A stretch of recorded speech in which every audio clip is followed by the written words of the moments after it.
যাদের জন্য সেই আত্মার কাছে যাতে পৌঁছবে। প্রদীপ প্রজ্বলন, পুষ্প দেওয়া খুব স্বাভাবিক ব্যাপার। কোনো মানুষ চলে গেলে তার প্রতি শ্রদ্ধা নিবেদনের এটা একটা প্রথা। কিন্তু মূলত যে 26 জন মারা গেল তারা ভারতবাসী, এবং তারা হয়তো বিনোদনের জন্য ভূস্বর্গে গেছেন। কারণ কথিত আছে সুইজারল্যান্ডের পর প্রায় সুইজারল্যান্ডের মতোই কাশ্মীর, এবং বিশেষ করে পহেলগ্রাম যেখানে ঘটনাটি ঘটেছে, ভারতবর্ষের স্বাধীনতার পর থেকে এখন পর্যন্ত এই ঘটনা কোনোবারই ঘটেনি। কাশ্মীরের অন্যান্য প্রান্তে ঘটেছে, পহেলগ্রামে এভাবে পর্যটকদের নৃশংসভাবে হত্যা করে এই ছবিটা বাস্তবিক পক্ষে প্রথম। যারা মারা গেছেন তাদের মধ্যে সকলেই হিন্দু, একজন মুসলিম আছে।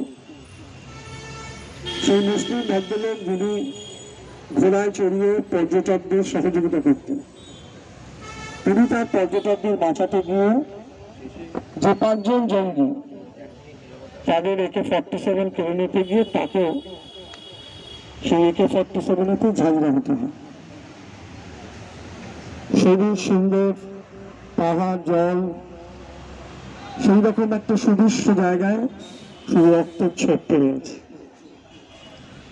বহু মানুষ আজকে সারা পৃথিবী জুড়ে, শুধু ভারতবাসী নয়, সকলেই এই ধিক্কার জানাচ্ছে, প্রতিবাদ জানাচ্ছে। বিভিন্ন অঞ্চলে অঞ্চলে সাধারণ মানুষ তারাও উদ্বেগজনক অবস্থায় রয়েছেন, এবং তারাও চেষ্টা করছেন এই প্রতিবাদের স্বরটা এক হোক। কিন্তু এই মুহূর্তে সারা পৃথিবীতে 70টা দেশের লড়াই হচ্ছে।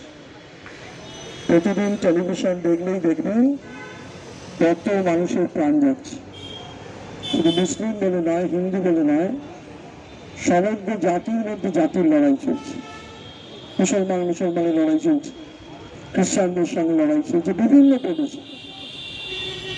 ঠিক সেই রকম একটা রক্তাক্ত পৃথিবী, এরকম একটা ঘটনা আমাদের দেশে ঘটবে।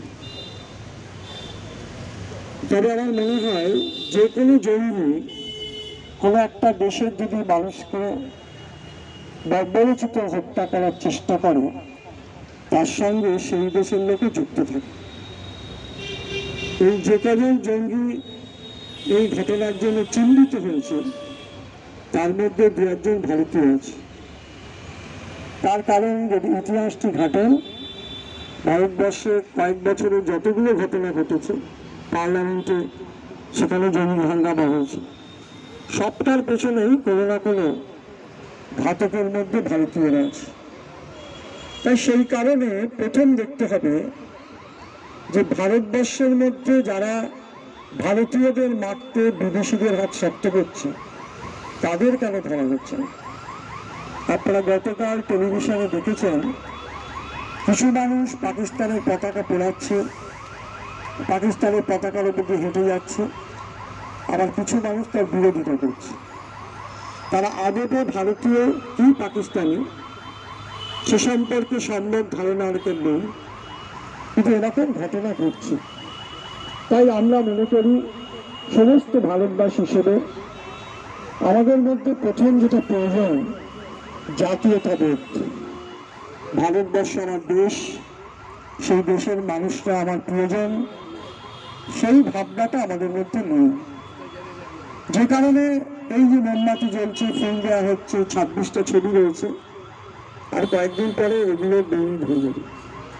কেউ কোনো চিন্তা ভাবনা করবে না, পরবর্তী আরো একটা ঘটনা ঘটবে। সে কারণে জাতীয়তাবোধ, ভারতবর্ষের প্রতি দায়িত্ববোধ, সেই জায়গাটা আমাদের ভীষণ সংকীর্ণ।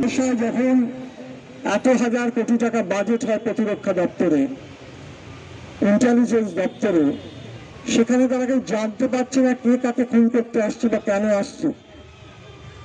আমাদের পাকিস্তানের সঙ্গে ভারতবর্ষের প্রায় 3,500 কিলোমিটার আমাদের বর্ডার। তাহলে এত মিলিটারি রয়েছে, বর্ডারে দেখছে বিএসএফ, ইস্টার্ন ফ্রন্টিয়ার রাইফেলস, বিভিন্ন জায়গায়, তাহলে কোনো খবর আসছে না কেন? এই যে পর্যটকদের এরকম একটা সুন্দর জায়গায় রক্তের ছোপ পড়লো, এটা কেউ জানছে না। তাহলে আপনার আমার পয়সায় যে সমস্ত হাজার হাজার টাকা মাইনে পাচ্ছে, লাখ লাখ টাকা মাইনে পাচ্ছে, এত অফিসার, এত বোর্ড, এত সৈন্যবাহিনীর লোকজন, এত গোয়েন্দা বিভাগ, তাহলে তারা কি করছে? তাদের কোনো দায়বদ্ধতা নেই? একটার পর একটা প্রাণ কেড়ে নিয়ে যাচ্ছে। তাহলে আপনাকে ভাবতে হবে যে আমাদের ঘরের যারা শত্রু, তাদের যেমন ধরা দরকার, তেমনি যারা এই জাল কাটা পেরিয়ে চলে এসে মেরে দিয়ে গেল এত মানুষকে, দুর্ভাগ্যের ব্যাপার।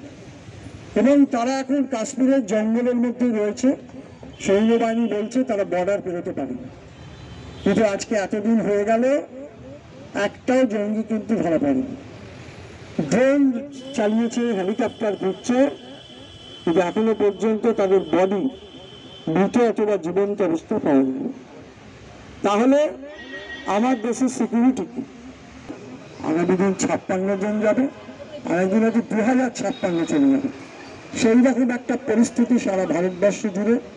আমি আপনাদের পূর্বেই বলেছি, 70টা দেশ লড়াই করছে, এবং সেই দেশের লড়াইয়ের পরিপ্রেক্ষিতে সমস্ত দেশ জুড়ে, পৃথিবী জুড়ে এই জঙ্গি উন্মাদনা একটা চলছে। এরা কোনো ধর্ম মানে না, কোনো বর্ণ মানে না, ভাষা মানে না। এদের মূল লক্ষ্যই হচ্ছে যে আরেকটা দেশের সম্পদকে খতম করে। সেই খতমের রক্তে লাগা সেই AK-47 লাগা বোমারু সবটাই কিন্তু তারা ব্যবহার করছে মানুষের উপর। তাই আজকের এই সভা থেকে আমরা একটাই শপথ নেব, এবং আমরা প্রত্যেকটা মানুষের কাছে সেই বার্তা পাঠাবো, সরকারের কাছে বার্তা পাঠাবো, যে প্রতিরোধ এবং প্রতিবাদ এই দুটোর একটা সর্বাত্মক ভূমিকা যাতে থাকে। আমরা যাতে প্রত্যেকেই নিরাপত্তাহীন না হয়ে যাই। কাশ্মীরে আপনারা জানেন, কেদারনাথে, অমরনাথে কত মানুষ যায়, তার ডিফেন্স নিয়ে লড়বে না। যারা আমাদের পয়সায় ডিফেন্স নিয়ে দাঁড়িয়ে রয়েছে, তারা তাদের কর্তব্য পালন করুন ভারতবর্ষকে রক্ষা করা, ভারতবাসীকে রক্ষা করার জন্য। নমস্কার, ধন্যবাদ। আমাদের আজকে এই যে অনুষ্ঠান হলো, এটাকে একটা ভোটকেন্দ্রিক পরিবেশের মধ্যে আমরা শ্রদ্ধা জ্ঞাপন।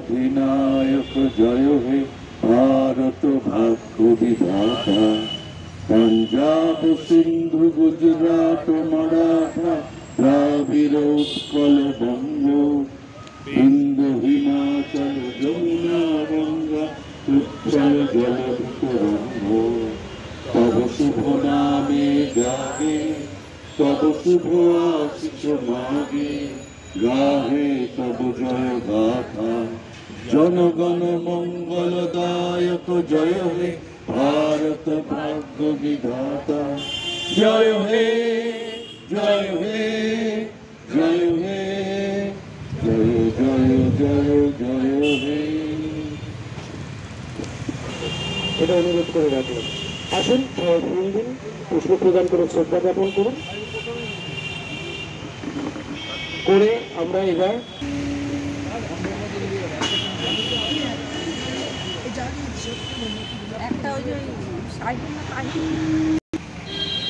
মুখটা ঘোরান।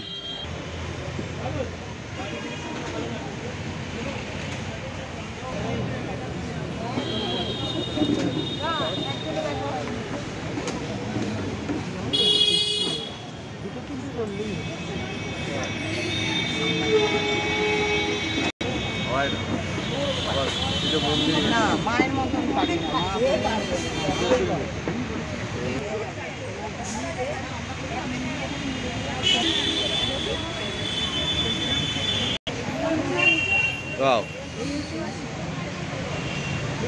বাঁধিয়ে করো।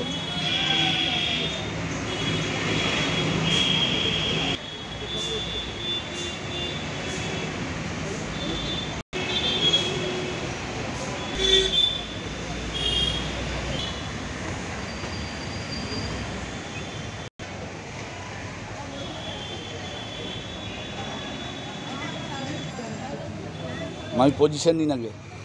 হ্যাঁ, উল্টে পড়ে যাবে, চলো চলো।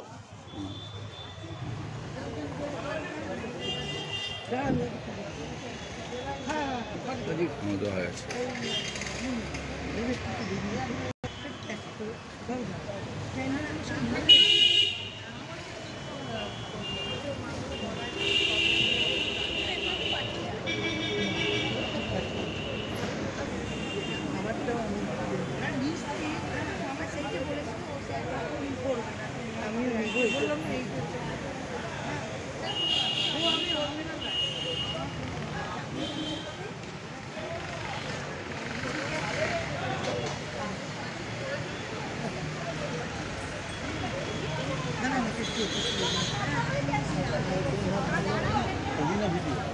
ছবি